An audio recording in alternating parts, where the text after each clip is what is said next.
Hello, this is Tyre Seeker. My name's Steve Sutcliffe, and this should be another cracking comparison test about premium touring tyres. From Bridgestone, we're testing the Turanza T005. From Continental, we've got the PremiumContact 6. Goodyear is represented by the Eagle F1 Asymmetric 6. From Michelin, we have the Primacy 4 Plus. And from Pirelli, we're testing the Cinturato P7 C2.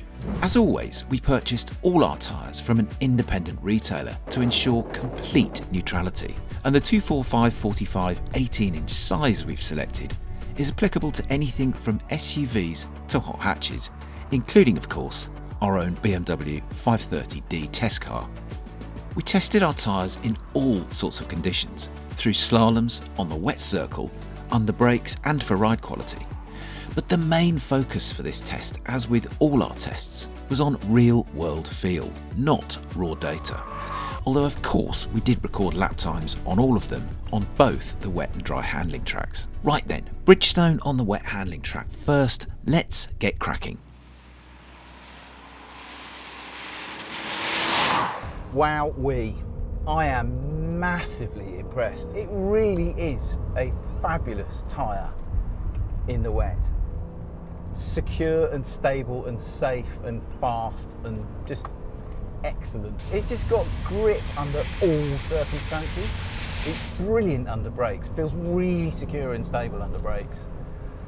Basic amount of grip in steady state cornering, but also just nice and predictable, so you can really lean on it and it doesn't feel like it's going to snap away, and when it does, you can just feel every little kind of half-inch of grip just gradually fading in a predictable way. It doesn't have lots of grip, and then no grip at all, which some tyres do.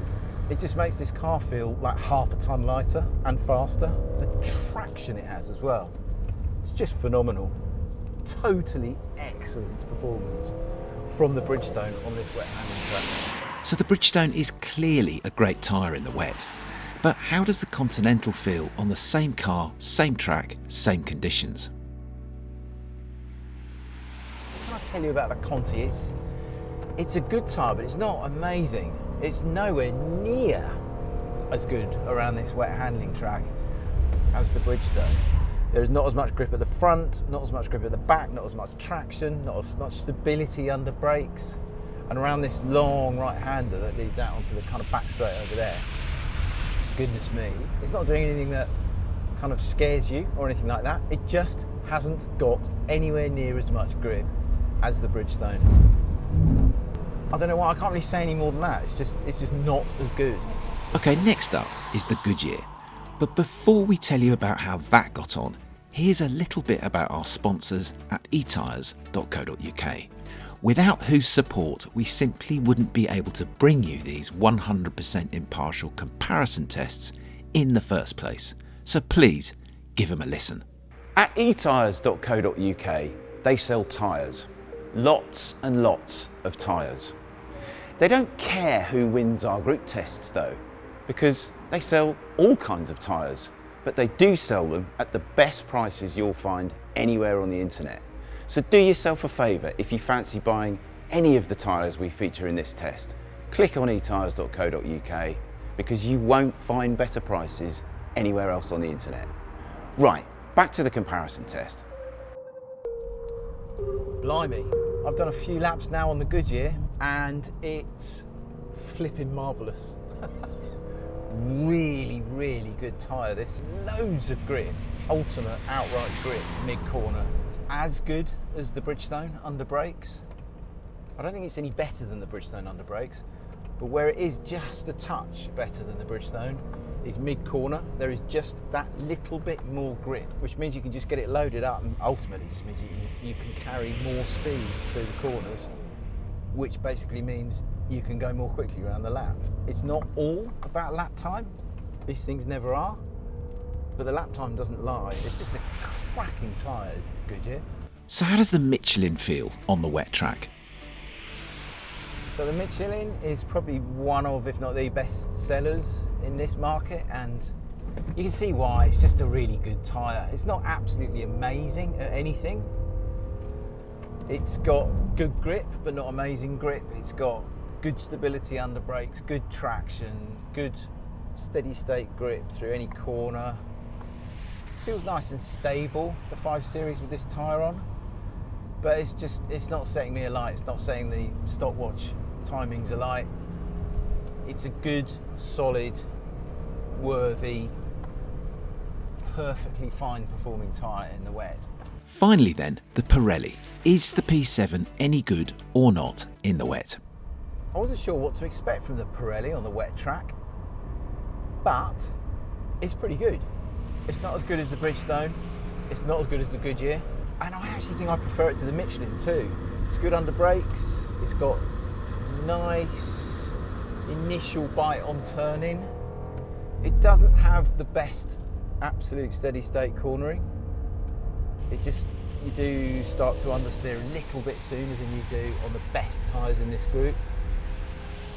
But it's a nice friendly tyre. It's good. It's not very good, it's just good. I would recommend this tyre a lot, and I think it's going to be pretty tidy on the dry handling track as well. The lap times don't lie when it comes to wet weather performance. Basically, the quicker a tyre is, the better it feels, and the results were pretty clear cut. Goodyear was quickest, followed very closely indeed by the excellent Bridgestone. But then there was a big gap between these two and the other 3 tyres from Michelin, Pirelli and Continental, none of which performed anything like as well as the top 2.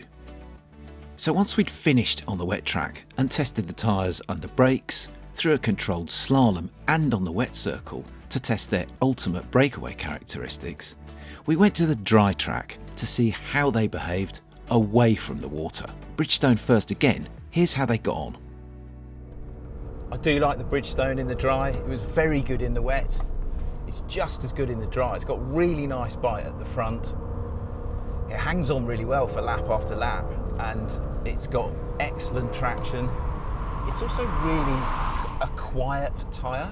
Some of the other tyres, which we'll come to in a bit, make loads of tyre squeal, but the Bridgestone is really quiet, but it's just a great tyre. Really, really sharp bite at the front. Makes this big old 5 Series feel really quite wieldy. Well impressed with the Bridgestone on the dry, as well as the wet. Pretty good tyre, really. So then we swapped to the Continental on the dry track. Any good? The Continental on the dry handling track is leaving me a bit baffled, I have to admit, but it's not quite as good a spec perhaps as the other tyres, but it just makes the 5 Series feel surprisingly baggy, I have to admit. It's got quite a lot more understeer and there is less bite from the front. I'm having to get on the brakes earlier and there's more movement under brakes with the Conti fitted. There's a stack of tyre squeal as well going on, which is just embarrassing really. You just want to cut that right out, but it's not performing that well on this track, I have to admit, the Continental. I was expecting more from it, but it's not delivering, I'm afraid. Not a great showing from the Conti then. Goodyear next. How did that get on? The Goodyear on this dry handling track is excellent on this 5 Series. It just makes this car feel so much sharper. Really good traction, really good bite under brakes, lovely in direction changes. It feels like a stiffer tyre to me. It feels like a more sporting tyre.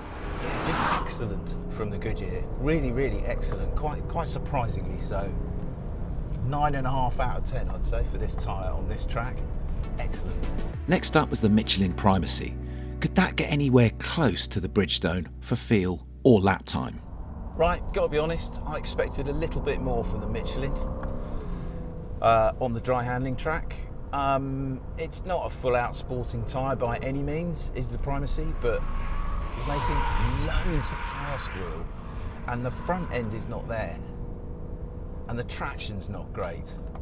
It feels like a soft tyre that's not really in its natural environment doing this sort of stuff around this track.